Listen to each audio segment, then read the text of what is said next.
So guys, ang gagawin natin ay ayusin natin ang mga bulaklak natin.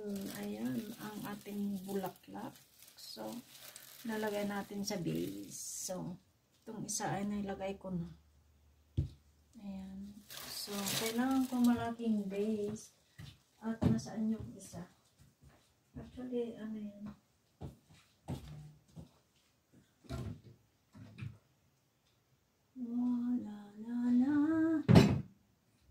So, ngayon ang gagawin natin ay yung maliit ito ay ilagay natin dito. Actually, yung isa my God,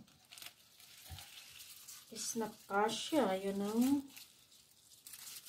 So, you know my blowman. Did you see my blowman? A beautiful. So, ngayon guys, ilagay natin ito dito. Okay.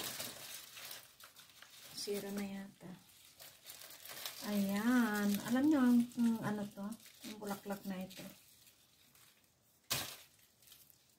Ang ganda. Kasing ganda.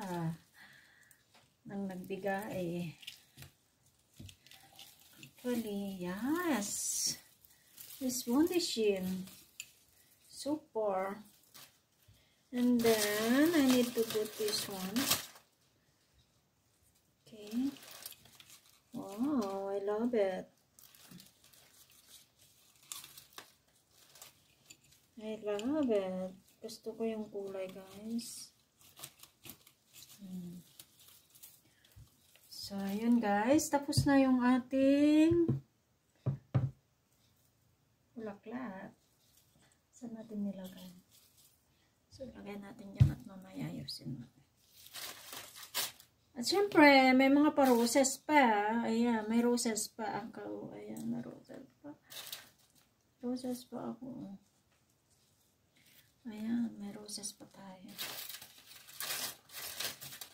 Ayan, may mga roses pa tayo. Ayan, roses for you. It's for you, roses for